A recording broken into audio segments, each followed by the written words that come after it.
Thought Bubble Audio.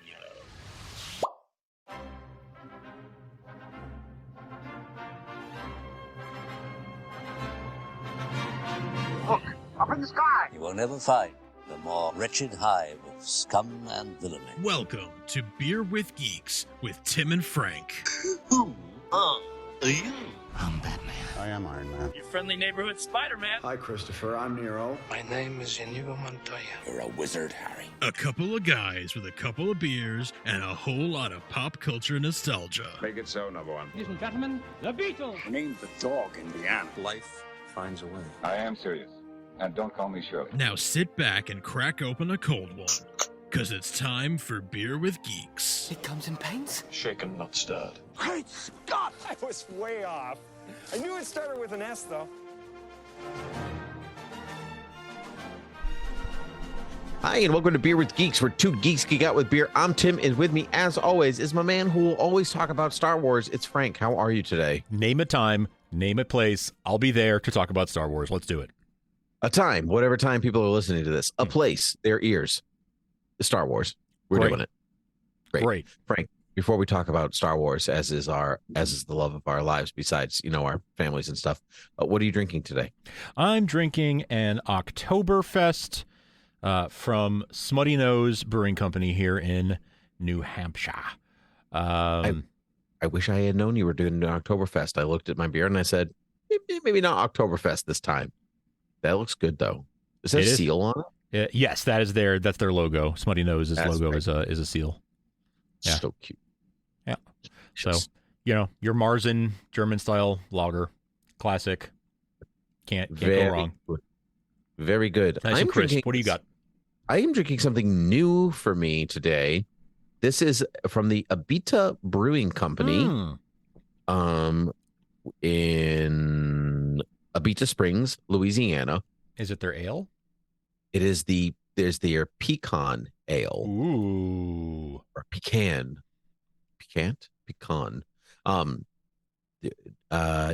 Brewed with Louisiana pecans. Pecan ale is made with real Louisiana roasted pecans. A subtle nutty flavor and aroma is brewed with pale Munich biscuit and caramel malt with a Willamette hops. The roasted pecans are added in the brew house. Crack one open and enjoy nuts. That's That sounds amazing. It does sound amazing. I am allergic to pecans, so I hope this goes okay. Oh, no, I'm not. Okay. I was like, whoa, hey, wait a second. Let's. Oh, they're real. Oh, I like to live dangerously. I like to live with an EpiPen around every corner. My daughter's allergic to nuts, so I had to. This is a special. I can only drink this when I know I won't be seeing her for a little while. She's in bed for the night. Not that she's grabbing the beer bottle and putting it to her mouth sure, anyway, but you give her a kiss or something, yeah. Right, yeah. You don't want any of that transferring over. So, I was so interested in making a joke that I forgot to taste my first taste. Classic dad move. Yeah. Oh, it's good. It's very smooth. I wouldn't call it, for all its talk of hops and malts, it's not very hoppy. I'd say it almost borders more on the malt than the hop. Mm-hmm. Very smooth. Feels dark without being heavy. Oh, okay. Yeah. Not heavy at all. This is delicious. How much really pecan flavor? I don't know how I'm so influenced by pecan that I'm like, how do I normally say it? Right. Camera? Am I saying that weird? Yeah. Camera? Pecan pie. Yeah. Pecan pie. I'll have some pecans, but I'll have some pecans, but I want a pecan pie. I feel like you're from the part of Massachusetts where you have to say pecan pie. No, but I don't think I do though. I think I say pecan pie. Huh. But that sounds dumb. So maybe I do say pecan. This sounds weird, but I picture your mom saying pecan. Yeah, Would that be right? Yeah, I think that would be right. The sort of, Kennedy's accent. My mom was saying niche while everyone was saying niche. Yeah. Okay. And so she's just ahead of the curve that way. Yeah. So pecan. Yeah, I'm gonna say pecan. It's like you say Caribbean or Caribbean. I say Caribbean. It's the Caribbean, but it's the Pirates of the Caribbean. Yeah, that's right. That's exactly right. Yes. Yeah. Yes. So I say feel Caribbean, but except with Pirates of the Caribbean. Yes. Right, because Pirates of the Caribbean is not like a great title. No. Pirates of the Caribbean. That sounds like a documentary. Pirates of the Caribbean. This documentary will discover which pirates roamed the saucy seas. Like, yeah, right. What? The saucy seas? The saucy sea. I want to say saucy seas, but like The seven or like seas? sorceries. The sorceries. The sorcery The sorcerer's seas. And Epipet around every corner, Frank, is all my tongue is already swelling. My tongue is not. My tongue is swollen. No, it's not true. Oh, wait, that's the wrong it. Star franchise. So, yes, that was a great transition. So, Frank, I want to talk to us about Star Wars today. Specifically, like I've been dabbing into different aspects of Star Wars with my daughter, who's 2. So like we have some like little Star Wars books for kids, and like there's the Young Jedi Adventures on Disney Plus, and whatever. But she's like, yeah, all those are fine, but like we have this graphic novel adaptation of the original trilogy, and that is like her go-to like piece of literature. Yeah, do the voices. Like, should do the voices. Like last night, my wife was reading it. I was taking a shower, and I like come in and I hear my daughter go, "No, mommy, don't do the voices. Daddy does the voices." Like, she's like, "You're not doing them right. Get out of here." So it's been really fun, but because I've been watching and reading Star Wars in like these like really small segments, I'm like, I almost feel like that minute by minute podcast. Oh, sure, yeah. Like here's a minute of Star Wars. Now just talk about that 1 minute, because that's basically what I'm doing. Like I'm reading like Luke on the Tauntaun 30 times. So I'm really starting to think about like the biology of Tauntauns. Nice. Or like whatever it is. So anyway, I just want to talk about some of the things that I've noticed either through the lens of a 2-year-old or just my own like ramblings, I guess, what I've noticed. But what prompted me to do this in the first one, so we're very into the beginning of Return of the Jedi right now. Okay. Jabba the Hutt, the Rancor in certain parts, not scary apparently. Just like she's just like, nope, big monsters are cool, and I'm like, okay. Yeah, I was like pleasantly surprised to hear that she didn't find like the monsters scary and that kind of stuff. Like, or even Jabba the Hutt, which is like, so like through the lens of the two, I'm like watching this, I'm like, Jabba's palace is creepy. Like there's a lot of dark corners. There's a weird slug on the wall that's like his tongue is sticking out, trying to lick C-3PO at one point.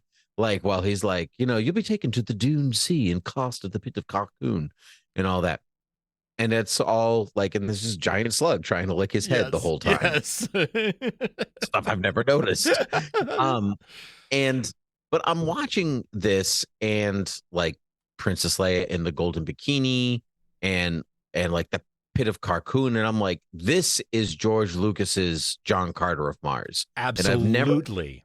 And I've never really noticed that until that moment, because like we know there's like tons of like there's Dune in there, and there's a Kurosawa and westerns, and like Flash Gordon, but I've never really stopped to think about John Carter of Mars, right, and any of those influences. But it's totally the first 30 minutes of Return of the Jedi. Yeah, like even the way that like Jabba's skiff is designed, and like with the sails, and like because it's just pirates, which is like what it is. So like I was watching like Luke swashbuckle his way around Jabba's barges, and I'm like, this is just pirates. So much in that they're just like swinging from ship to ship, and they're like blowing things up. Take the cannon, point it at itself, blow the thing up, and now we swing back on our own boat. And I didn't really like the first 30 minutes of Return of the Jedi when I was a kid. So like, and now like watching this again, I'm like, this is great, because I understand the indirect intertextuality of it. Like clearly these are like Star Wars. We've talked about this before. Like Star Wars is a pastiche. It's just made up of a bunch of different things. Sure. And so, but here's one that I've never really given any thought to because I've never really wanted to spend time in Jabba's palace or this thing. Yeah. You know, it's obviously other things, right? Like Jabba's palace looks like something from Kurosawa, you know, and then like you have, you know, the long road with R2D2 and C3PO. But Sure. to be in there kind of watching it that way, I was like, oh, I love a good swashbuckling adventure. It even made me feel a little better about the way Luke just like randomly swings his lightsaber around because it's more, because in some ways it's even more like Captain Blood than anything else. I just like really enjoyed that part of it, but then also like looking at Princess Leia in the gold bikini, like this was like why this was a choice. Leia traditionally in all of the movies is like head to toe covered. Yes, very covered. There's nothing revealing about any outfit that she's wearing at all. It is neck down. And so all of a sudden now she's basically wearing underwear. She's wearing a bikini. And so what was the purpose of that aside from let's put Carrie in a gold bikini, which doesn't really make sense on its own. It feels weird until I clicked that it's John Carter of Mars. She's Deja. Even though the look of the bikini is a, funnily enough, a more covered up version of what is in John Connor of Mars, like the between the swirls and the color palette and all that. And it's like, I get what he was doing now. And it wasn't like, it wasn't sexploitation, you know, like the same, like the way that I maybe would have thought it was still his version of a homage to a thing that he enjoyed, but it came at the expense of Leia. So it's still gross. Don't get me wrong. Yeah. Like, no, agreed. In a way that, but it's interesting to understand the origin of it because I would not have connected that. Yeah, and like I said, I agree. It's still gross, but it is it's still interesting to learn where maybe that came from. I mean, like, because it's supposed to be gross. So you're not supposed to agree with Jabba's decision. Of You're course. used to Princess Leia being it's something the bad guy did. Yeah. Right. It's exactly. It's something the bad guy did. You know, but I guess as like, you can still. It's still the male gaze. Exactly. Like it doesn't matter as what the bad guy does. It's still on screen. That's right. So you know, for a good chunk of time, because even like when she goes to rescue Han, she's covered from head to toe. Yeah. Everything's always covered. Yeah. I think the most she's not in comparison is her like formal wear at the end of A New Hope. Like that's it. Like, and everything else is head to toe. Yeah. Yeah.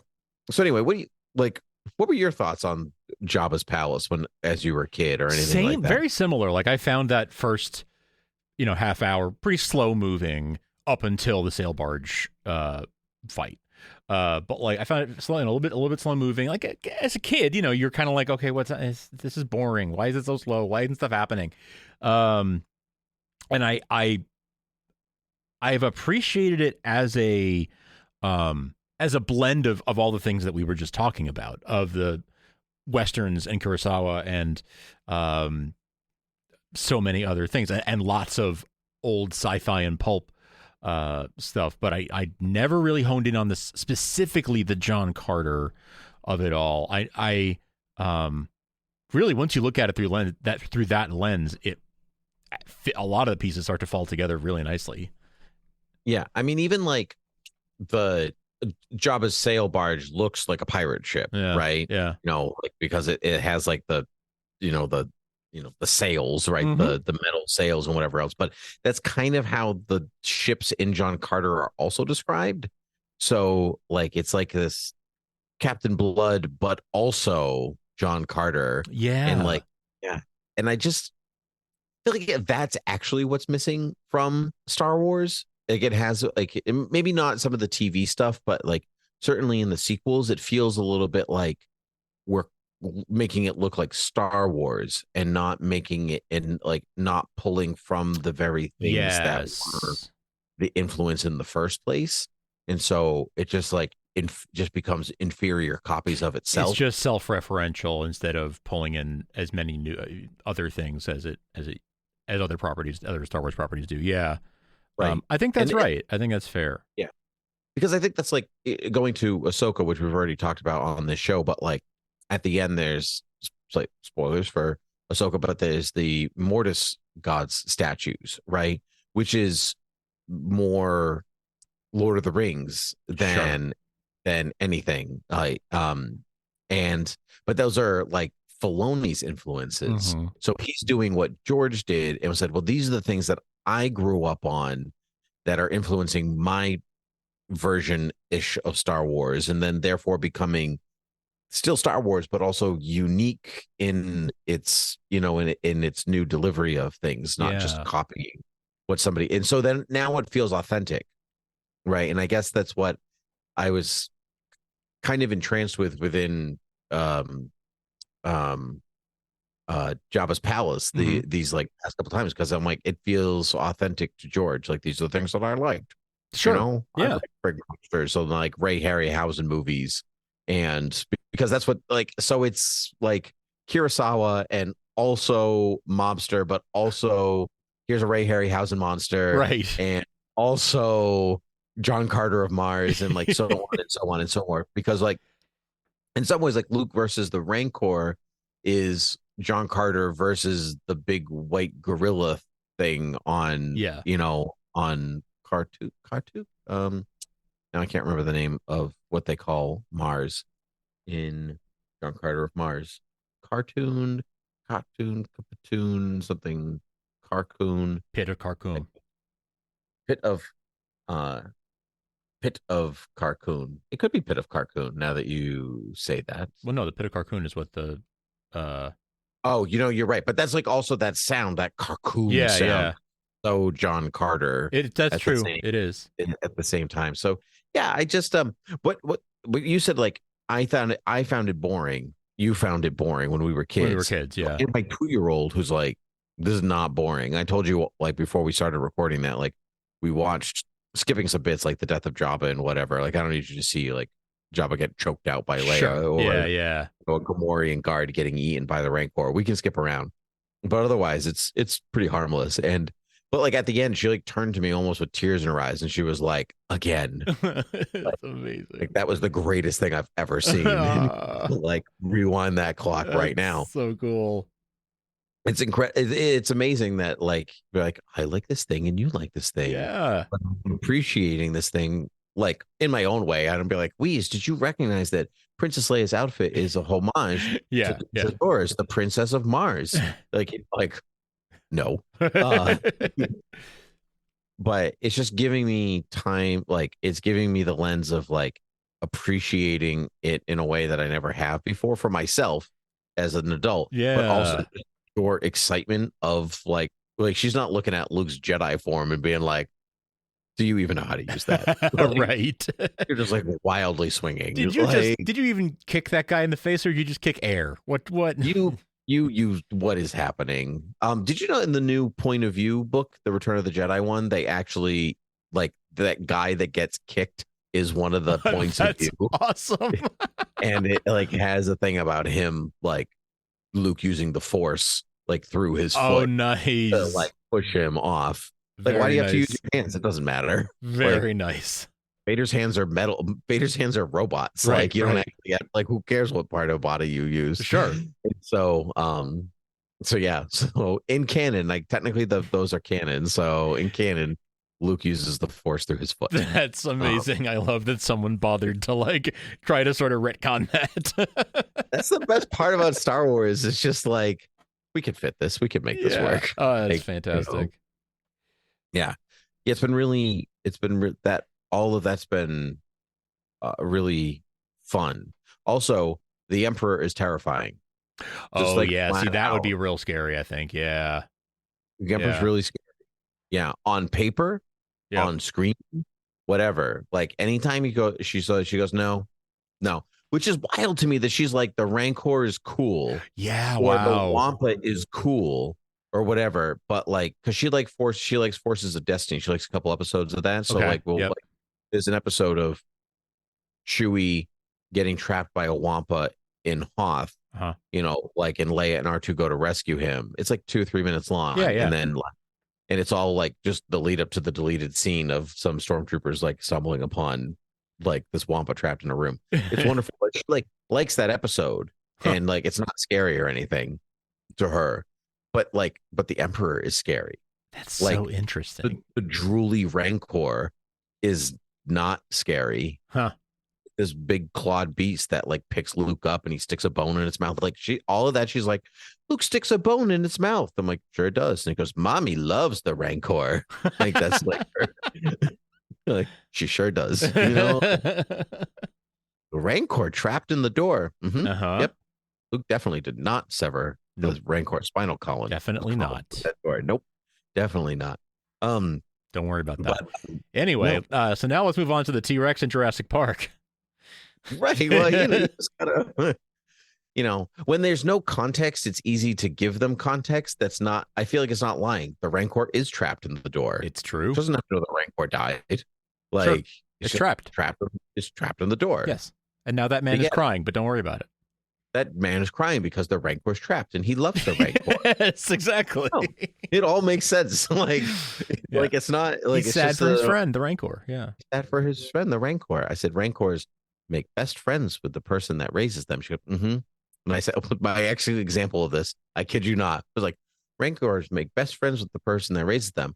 Like when Mr. Hammond, like is there to hatch the Velociraptor in Jurassic Park. Remember, he says he always wants to be there. She's like, mm-hmm, yep, that makes sense.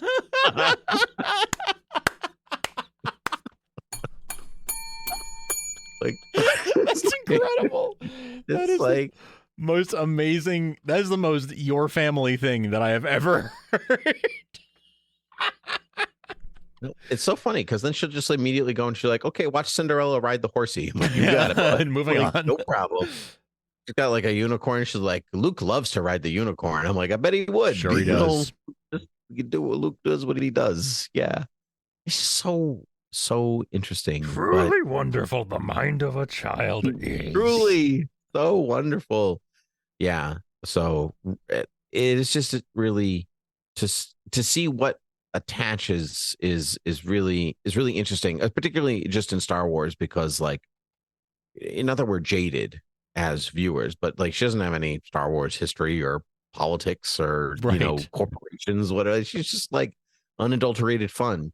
Yeah. And to her, the original trilogy is supreme. Like I'll be like, she's just now like, because of Forces of Destiny, because she like likes Yoda. So I was like, oh, this episode has Yoda in it. Let's try this one. And it's Anakin and Ahsoka and Yoda. Mm-hmm.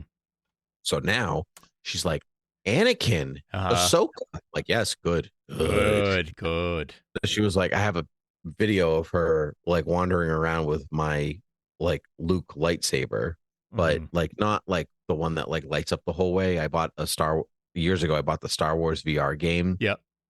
And for like an open box version that doesn't work because it was like 70% off. Oh my gosh.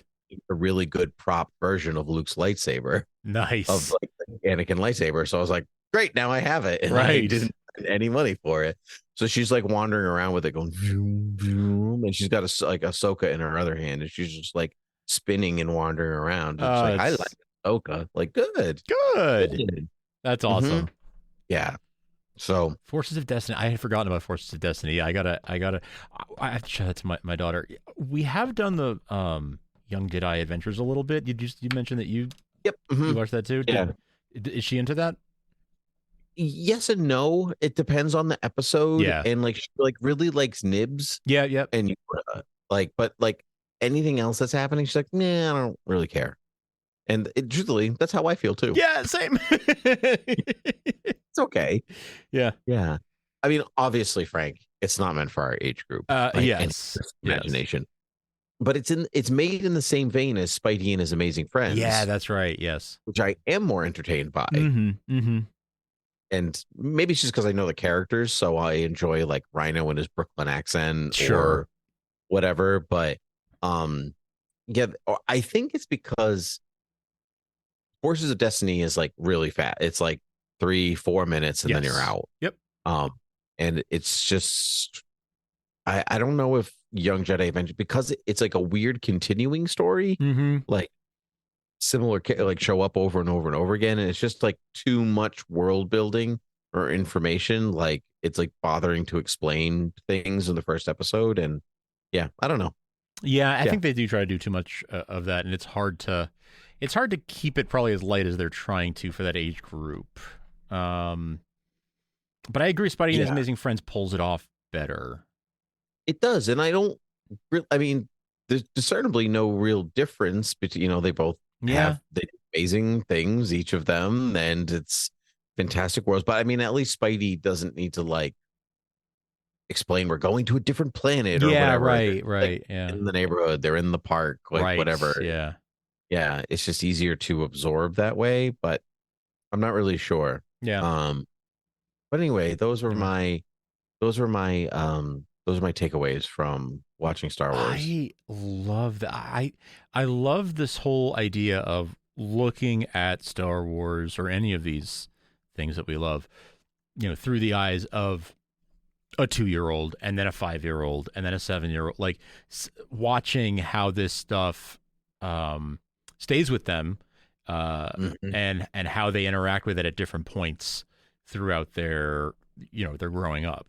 And then as new stuff comes out too, that gets added into the fold, but also how they, the order that they're discovering the original trilogy, and then something from the Clone Wars era, and then something from the Return of the Jedi era, and then some, like just sort of all over the timeline.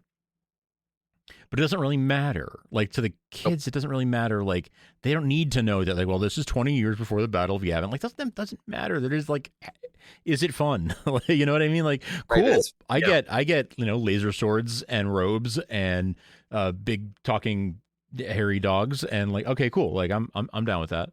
Right. Yeah. Like she was like, we're watching like Jabba tell Han and Luke and Chewie that they were gonna like go to the Sarlacc pit and whatever, and like she's just kind of watching it. Goes, oh, Chewie's next to Luke. Like that's it. That's all you need. Like, yeah, exactly. Like, like, yep, there he is. Yep. Isn't it great? Yeah, he's on the screen. So what I've been enjoying is because like the graphic novel skips some stuff, obviously. Sure. And I don't show her the movie from start to finish. Her attention span isn't that long. Right. So it's like, what part do you want to watch? The Tauntaun. Okay, so we're going to watch Luke and the Tauntaun, and that's just, or we'll watch the next bit or after that. But then like seeing the, like a new piece, like bridge the gap between one scene and another one, like it keeps going. It's like, whoa, that's how you get from here to here. Like, it's really amusing to see. That's cool. It's like, this is not like, I think like to watch her, because she likes what she calls Yoda in the big bed, which is hilarious. Yoda's big bed. Yes. And so like we've done that one for that scene for a long time because she likes Yoda and it's calm and slow and whatever else. And Yoda he's taking a nap, and so to like watch her now see like they're on Tatooine, and then Luke goes to see Yoda. She's like, "Oh, that's what he was doing right before then." Yeah, yeah. Was saving Han out of the big box, and I'm like, he was, yeah. That's cool. So, that's really fun because we as adults also do that. Sure. Because isn't that just like that's basically the same experience we had watching Rogue One. That's what they were doing right before A New Hope. That's exactly what we were. Yes, exactly. Yeah. Like, look, he's handing the tape. Oh my god, Vader came out. Oh my god. Yeah. That's what they were doing. They made a whole episode. They made a whole show about Kenobi. That's what he was doing in between. Yeah, exactly. Like, so it's fun to see like a 2-year-old have that exact same feeling, but just like based in the same movie. Yeah, right. It's like each movie is kind of a different episodes, the way you've broken it up for her. And so it is like, oh, that's what happened. Okay, I see how these two episodes connect, or issues of a comic book, if you will. Yeah, exactly. Yep. And there's so much, like there's still so much of Star Wars she has not seen. It's wild. Like she's read most of the books. Like she even kind of knows what happens, but she like the Emperor's scary. Yeah. So like, basically the third act of Return of the Jedi is off the table. Yeah. It's not happen. Like it will not happen. Right. Now, but you already have watched episodes 4 and 5 with her, right? I've watched, or some, I mean, in bits and pieces. That is. I've got bits and pieces. Yeah, because she has seen the "I Am Your Father" reveal. Yes, it is a favorite from the graphic novel and the and from the movie. So like, your destiny lies with me, Skywalker. Obi-Wan knew this to be true. Yeah, all the time. I feel like Michael Dorn when I do Vader, because like Michael Dorn, when he played Worf on Star Trek, like not accidentally, but over the years of just lowering his voice register, lowered his voice register permanently. So his voice just became deeper. And I feel like I'm doing that well, like for the amount of times that I have to read Darth Vader. It's like really hard. You can feel it in your chest. Yeah. But yeah, I thought like that would be scary, and it's not. It's exciting to her. Nice. I skipped the hand loss a bunch when I was like, I don't need to do, but but it happens so fast she doesn't even really register what's happening. Okay. So because I tried it once, I was like, well, we'll see what happens. If I scar her, I scar her. But, like, kids are resilient. Yeah, exactly. But yeah, no, I don't. She doesn't register what's happening. Yeah, that makes sense. So, but she does get frightened of it at one point. Doesn't want to stop, but when Luke gets sucked out of the window in the reactor room, and he's looking for Vader down the hallway, and and Vader's holding his breath so Luke doesn't hear him breathing, and he tries like the first couple of times she jumped a little bit when Vader came out, and I was like, that's what's supposed to happen. That's like, I don't remember jumping the first time that ever happened, but it's like so exciting to be like, how engaging is this fight? Because it really is. It's like, it's really good. And yeah, she definitely gets that Darth Vader is his father. Yeah, it's very like, she like, that's that's good. Spoilers for Star Wars.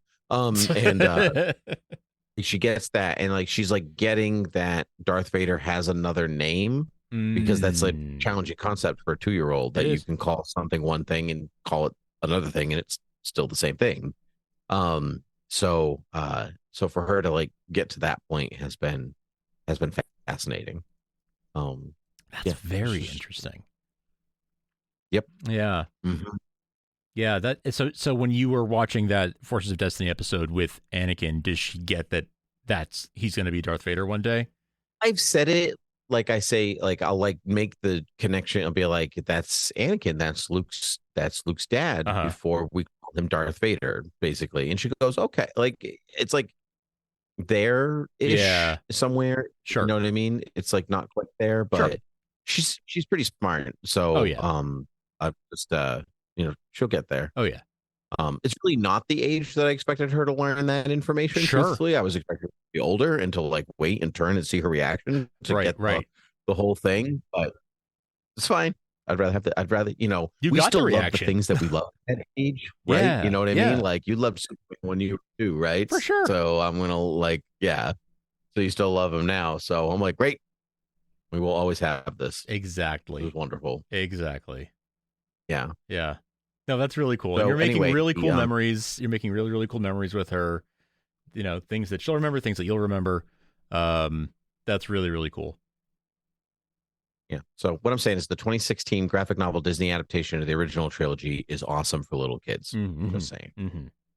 Like better than the Golden Book adaptation, actually. Nice.